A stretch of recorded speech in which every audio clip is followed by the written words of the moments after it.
Hey everybody, it's Kate Richburg on Free Tip Friday from beadshop.com.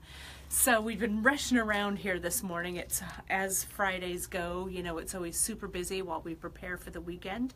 But I thought I would start here in our fulfillment room because today we're going to be sharing a lot of info about symbols and talismans.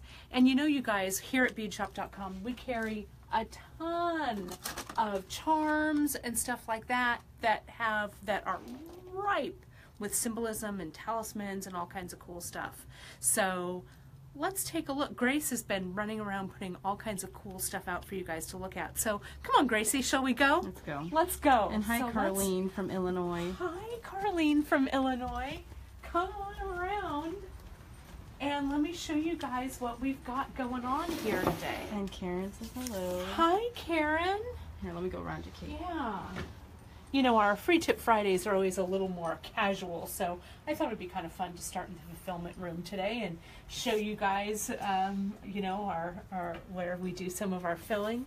But what we've got going on here, so we're going to talk about several things. We're going to talk about our talismans and our symbols that we have in our Talismans and Symbols collection. But I also wanted to talk a little bit about the projects that we have that kind of have symbolism with them. So can you see how I'm on our projects page? You guys know here on our website, beadshop.com. Let me pull it over. There you go, Grace, so you can see it pretty well.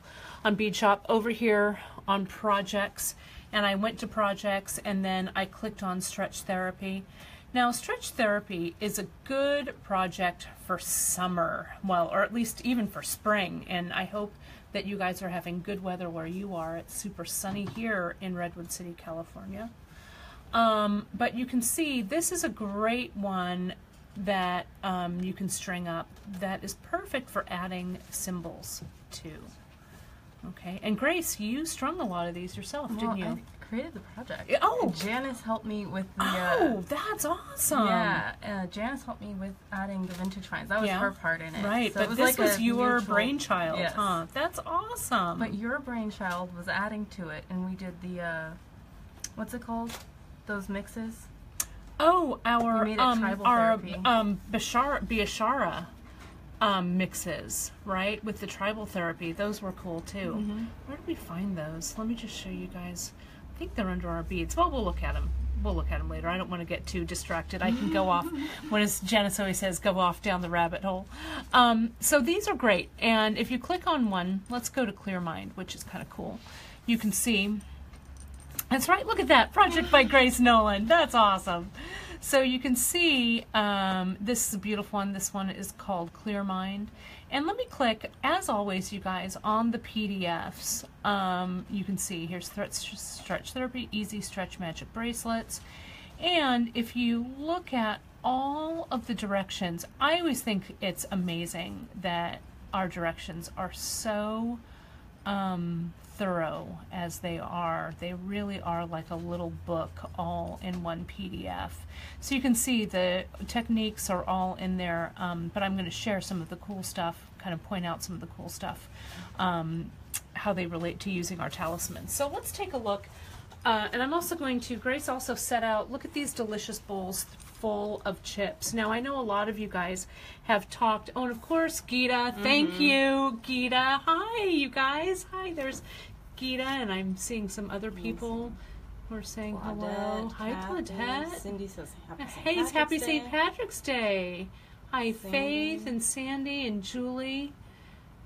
How do you make sure? Oh, keep refreshing. You know, Julie, that's a good question. How do you make sure you're on for the start of our broadcasts? You can make sure on beadshop.com when you follow us, you can enable notifications. And I think that's over on, if you go to your Facebook page and you go to where you've liked us and poke around a little bit and see if you can enable notifications for beadshop.com. Then you'll get a little notification that pops up that says beadshop.com is live. That should be helpful, I think. Okay, so but but like I was saying with these chips, we've had a lot of questions about chips, and I know Gita, you in particular had questions about chips and about how to use them. So Grace put a lot of the chips that we have in these cool little bowls here. They look really pretty and super like we're ready to be creative with them. So let's sit down and jump in. So while we're sitting down, Sure. Kathy was saying that she's always feeling nervous about doing stretch bracelets, and that she's always afraid it's gonna come apart and send beads flying. Yes. That is, I think, a really valid fear, Kathy. And I'll address that when we do some knotting, because there's a couple of ways that I like to finish these off that should be pretty foolproof. And Julie, I'll get back to you on that notification. I'll post something in the comments. I'll do a little poking around, okay, because we don't want you to miss it. But you can always watch our replays of everything that we do here at beadshop.com. You can watch the replays. Our Free Tip Fridays we post on our YouTube channel, and you can find all of our Facebook Lives right there on our YouTube channel as well as under the video tab here right on our Facebook page. And really quick, Gita used chips for her Tree of Life. Oh, you did. That's right, I think Gita. it was another person last week. I think it was like Julie or something. Yeah, I thought Gita had out. Well, I don't know. It's okay. But hopefully everyone wants to know about chips. But I think they're pretty cool. It's something that we've always carried at beadshop.com, as well as our brick and mortar bead shop. When we had the store, chips were always we were always big fans of them. So here's some pieces. And Grace, you've created a collection on the website. Is that right, for Talismans? Yeah, Talismans. Yeah, and so they're all grouped together on there, so you can find kind of all of these. But these are some that we've just pulled, and whether it's a charm, whether it's a pendant, I think it's a cool way to add some meaning to your pieces. What I'm wearing here today, I thought these would be kind of fun. You can just see what I'm wearing. These are pieces out of my own collection that I like things that have symbolism and meaning behind them. This is a coin from the New York World's Fair that a friend of mine had bezeled for me. This is an old little stamping, wax seal stamp that a friend gave to me, and I stacked it with a little charm. And then this is a little painting that a friend of mine, Cynthia, did of my eye. So it's kind of cool to have little talismans and charms hanging around your neck. So something like this with just our simple charms, you could do a collection of little charms and things that you loved, and then you could just add them right onto a necklace with jump rings, or add them onto cord and kind of cluster them. That's a cool way to do it. But you can also use them in necklaces or bracelets. You can see this Ashanti piece. For those of you who watched our Facebook Live a little bit earlier this year, we started out the year with doing knotting a mala and setting some intentions for the new year. This mala uses our Ashanti pendant, which is pretty cool. So, you can find symbolism, I think, in just about anything. Today's St. Patrick's Day. We have our 4-leaf clovers that are lucky. We've got our lotus that, is a grounding symbol. Often we see that in our practice, our yoga practice, things like that. The Om symbol, which is also our centering and grounding. We have this Om in a button and in a charm, which is cool. The Hamsa hand, which has a ton of symbolism behind it, but it's a cool little thing. We like to add these. We've added these onto some of our bracelets. When I made a piece, and I think the charm that I used, it may have been the Om symbol that I used. I did a poetry piece. It was a gift for someone who was close to me, and kind of as a little grounding symbol, I added kind of the little Om symbol to it. So any of your projects, adding just a little, you know, a little extra thought behind it, I think is always kind of a cool way to personalize your pieces. Also, our vintage finds, you guys, these vintage finds, these carved pieces, or pieces like we use in our Born Yesterday projects, like the two fish, all of that stuff is also really ripe with symbolism. You can find, we have a pretty cool book. I'm going to grab it real quick. You can keep panning those, Gracie. Is it still sitting on your desk? No, it's on that cart. Oh, I'll grab it. Oh, Gita says Lucky Charm Carnelian is her favorite. The which one? Lucky Charm Carnelian. Oh, yeah. This guy, and that was actually my favorite when it first came out. Yeah, and I use those in my tassel earrings, which I loved. This is a reference book, you guys, that we have kind of kicking around here at our offices. It's called the Book of Symbols, and it's a great one. We refer to it quite a bit. It's by Taschen Press. And you can see it's just huge, has a ton of really cool information in it. This is one that I have in my personal collection, and when I came back on board at beadshop.com, I thought it would be a cool reference for us to have. But it has all kinds of different you know, places that you can go, the whole symbols about the plant world. It's pretty cool. So I think it's a cool, here's the meaning of the lotus. The lotus is right here. Look at that. Bam. So it's pretty cool. So there's lots of reference books that you can take a look at and see, you know, what when I things. was reading through it, Kate, I also thought it was interesting that they reference different civilizations and how they interpret them differently. How one thing for one culture could mean something totally different for another. Yeah, and I think it's yeah, a cool way to interpret it and maybe apply it, you know, to your own life or to, you know, I think it's cool. And look at this great ring. We were reading about rings and what rings mean, and, you know, the form of the circle, and a lot of different cultures have different meanings for the ring symbol. So it's pretty cool. So I'm glad we're kind of delving into this. Look, the symbolism of the apron, even. That's also cool. One of my favorite things to wear when I work. So anyway, it's a great reference book that I wanted to share with you guys. And I'm sure if you do a little bit of an online search, we don't carry it here at beadshop.com, but I'm sure you can find this, because I just got this one for the shop not that long ago. So let's jump in now to... anything else, Grace? You actually pulled this collection together. Is there anything else that you wanted to share about what we've pulled here? Like, so Janice actually, when she writes copy on a lot of these products, she writes really interesting stories about why she comes up with the names for them. And I thought it was a great way to just pull a lot of our products that have meaning into a collection, so that people who want to shop with meaning can find it easier. Can use it that way, yeah. Right. And so if you do go read, Janice really does, she spends a lot of time on our product descriptions. So if you do take the time to read them, a lot of times I know we're super busy and we just want to shop, but when we scan those and take a look at some of the stories that Janice writes about them, it is a pretty cool way to learn about a lot of the different symbols that we carry. And that influences the names of our projects, because we use these products that have meaning.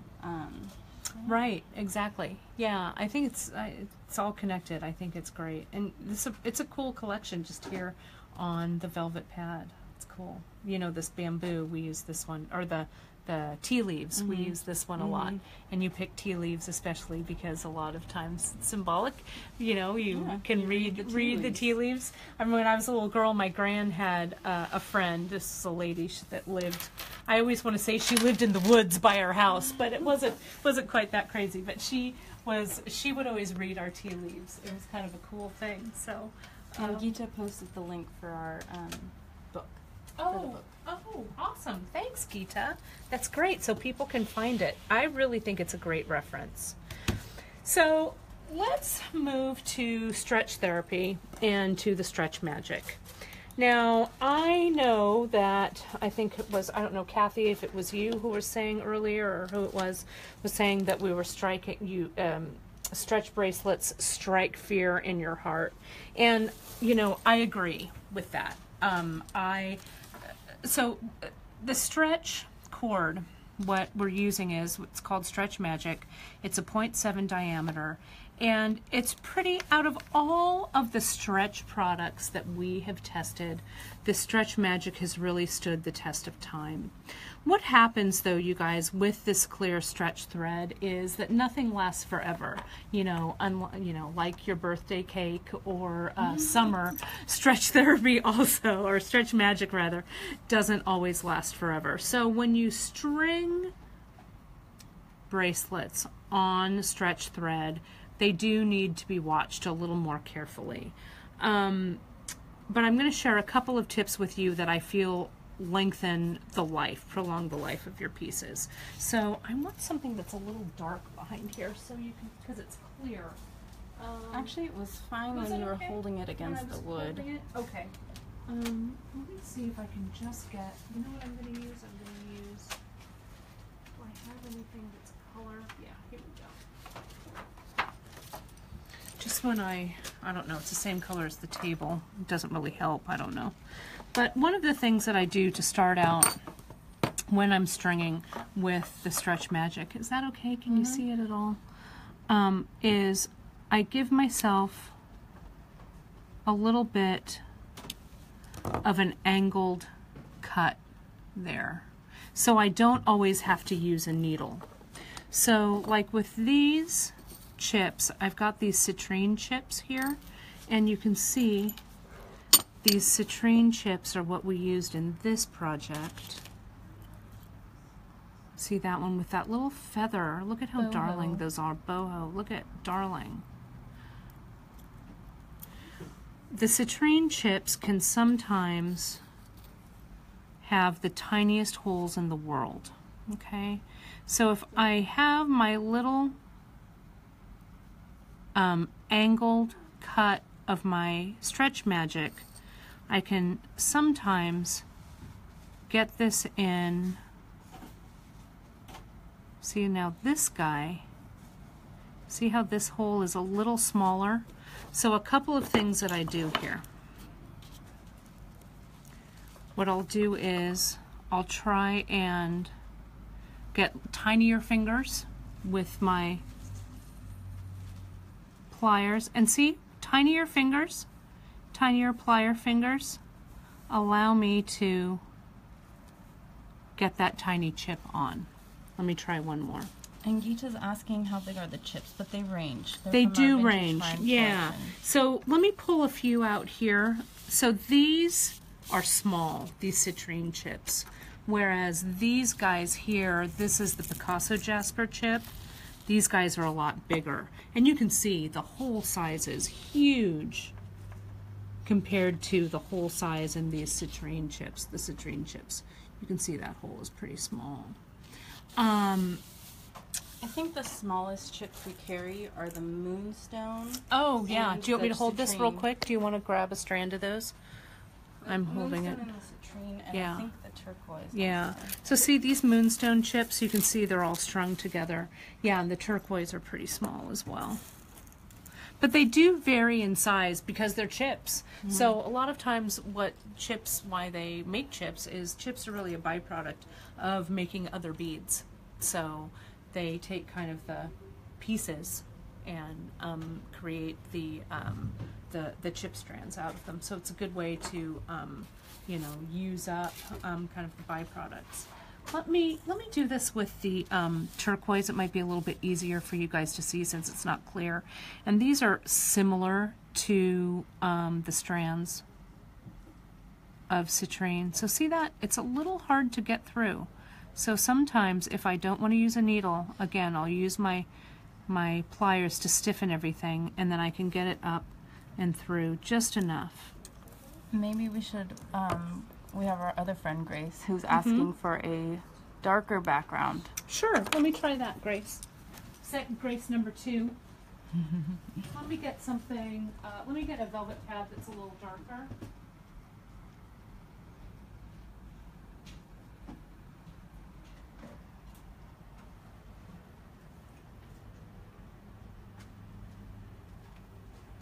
Here we go. I think this will help. Try this, Gracie Grace. See how that looks. Is that better? Let's put the yeah. That's better, isn't it? There we go. What you can also do sometimes is you can use a needle. Now, Grace, when you did this project, you doubled over. I don't think The I cord, did. you didn't use No, it single. single. Okay.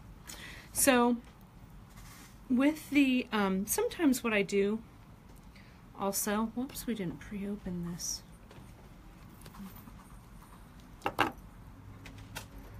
There we go.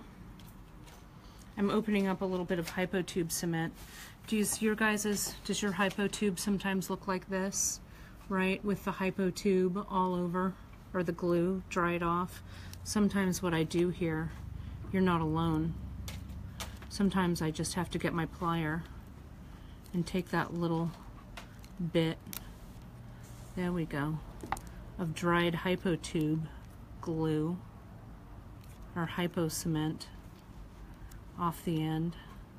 So you're not alone, you guys. Everybody's glue looks like this behind the scenes. There we go. Alrighty.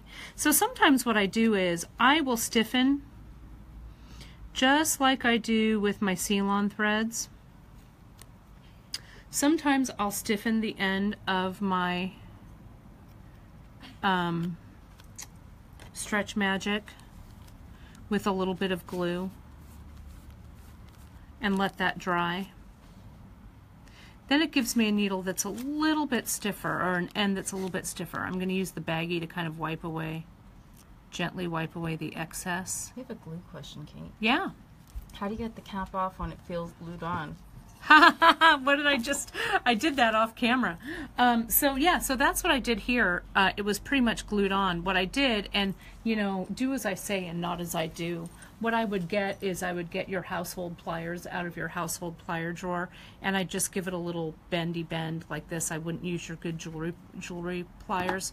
And then once you bend it back and forth and you turn this, it came off pretty easily. What you can do to prevent that, though, we have a tendency, because when you open the glue just wants to come out like this, right? It just wants to ooze out and go all over. If you can, before you get that lid on there, if you can with a Kleenex or your plastic baggie or something, wipe it really, really well, then hold it up, but see, even then it's just coming out. So you've got to wipe that real quick and then get that lid back on as fast as you can, and that's going to minimize your glue dripping out. Also, store this hypo tube, store it upright in like a little glass. Sometimes I have a little glass or a little like drinking glass or something that I just put this in. I'll do it right here. You just like sponge this. in all caps. Right, the sponge, yeah, and the sponge tip is a good one. What Brittany does is she gets a makeup sponge and one of those little white kind of foamy makeup sponges, and instead of putting the lid back on, she cuts a little bit of sponge and puts the sponge on the top, and that works out really well. But on my work table, my hypo cement is in a little glass like this, and that helps the keeps the glue from spilling out. So here's my little end, and you can see while we were talking, this is dried pretty well, and it's a little stiffer for me to use. So that also helps with the stringing. But sometimes I'm going to go ahead and cut this off and set that to the side so I have a nice clean end to use. Sometimes you can also use this needle, flexible eye needle, and with this chip, sometimes it won't work on all of them, but see how the cord is doubled over at the eye of the needle? What you can do, sometimes I do this if I'm struggling with something. I'll come in and I'll get my plier and I'll hold on to both of these strands, and see how I'll stretch the Stretch Magic out so it thins it, and then I'm able to get that chip on pretty easily like that. Let me do it again, because that collapsible, or the flexible eye rather, you guys can see that there. See how it's just a little wire? That closes down, closes up, so I can get it through the whole of my bead. So if I'm trying to go quickly when I string, and who isn't trying to just get those beads on the string, right? Sometimes I'll reject them, like this chip, do a little bit of quality control as I string them on, right? And I'll check it. We're doing okay? Tammy asked if anyone has tried the bead-along stringing needle. Oh. And Gita's saying, I'm not sure, is that a special kind of needle? I think that might be our collapsible eye. Do you think so? I'm going to see. I'm going to grab one real quick off the wall. And Tammy, tell me if this is the one that you're talking about. Collapsibles In the drawer? There we go. So Tammy, check this out. Is this the one you're meaning here? That guy? The reason that we don't use this one for this particular project, if this is indeed the needle you're using, is you can see the wire is a little thicker.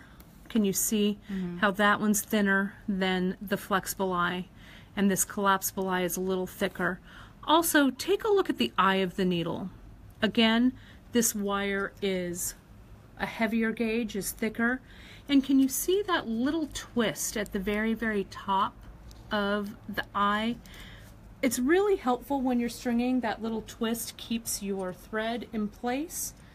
But if you're stringing beads that have a pretty small hole anyway, that little extra twist is not going to let you pull that needle through. Yeah. Someone said it's a new long needle that you string the whole bracelet on, then you pull the thread through, and then Tammy says it's a new product. You string all the beads on the needle and slide them through also. I have not heard of that. I will bead along if you're watching. Meredith, are you watching? Wyatt, are you watching? We need a sample. I'll let them know. Good to know you guys. Thank you. All right. So see my little line of beads, and I can just stretch out my stretch magic and pull them on. Fast, fast. And if I didn't stretch the stretch magic out, it might be a little more difficult to pop on there. Can you see that? But if I stretch, thinning the cord out, they go on super fast and easy. Okay. Get these little bad boys on there. And what you want to do with stretch magic, or what I do when I do stretch, you know, the stretch bracelets, and this goes back to the question, oh, I'm worried about my pieces not standing the test of time. The first few inches of the stretch magic gets a lot of wear and tear. Can you see that? How now my thread is starting to look a little worse for wear. What I do is I try and string my beads all the way down to where I'm going to want them for my bracelet, and then I let them stay there. This is my working end that's going to have a lot of use and abuse, but down here I don't want to screw around with it too much because I don't want to stretch out this thread, this cord. So I want to have a little bit of a lighter touch as I go here. I'm going to string on with some things that have larger holes, so it'll go a little bit faster. So this isn't a masterpiece of design, you guys, but I want to make it a masterpiece of construction.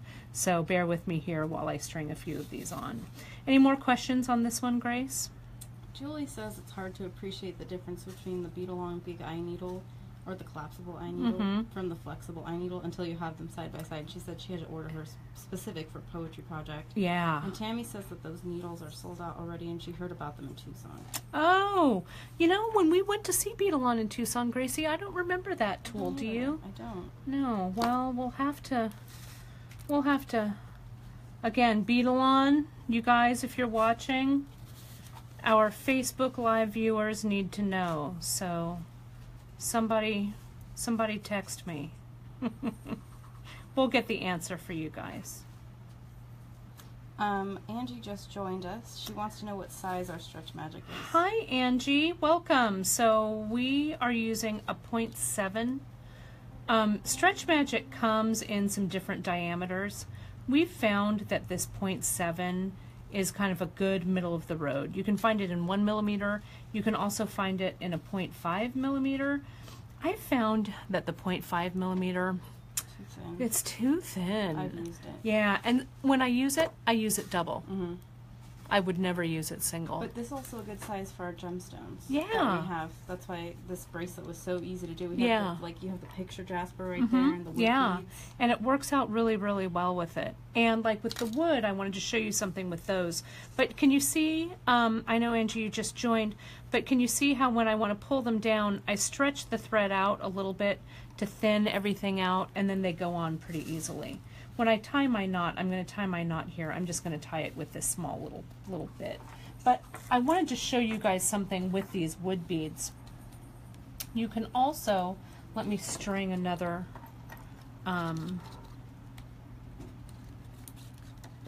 another length of the Stretch Magic here. I'm going to use my little flexible eye needle. Now, if the hole size, so take a look on these wood beads. Can you see how big the hole size is on these?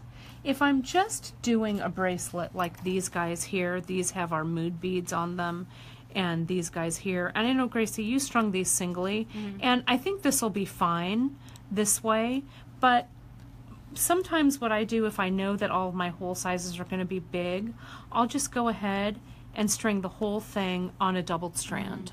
And it doesn't really make things stiffer. And I always like, you know, if one strand goes, you have that second strand kind of hold things together. So doing a whole bracelet, and I would just double it over, you could do that whole bracelet double stranded like that if you wanted.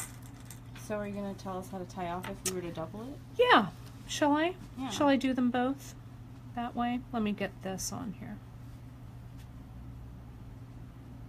Get a few of these guys on. I love, you know, the wood beads. When Grace and I were in Tucson this year, whooping it up, looking at jewelry right and left, beads everywhere. You found some really beautiful wood beads. Oh, you actually found them, but you knew I was on the hunt for I wood knew, beads. yeah. And so what do you use wood beads for, Grace? Well, I like... Well, so I showed you the necklace I made. Yeah. Maybe I should bring in... my Yeah, maybe we can show it on Facebook Live on Wednesday just for fun Sure. to show it. It'd be fun for people to see. But I made them with crow beads. I made necklaces. So.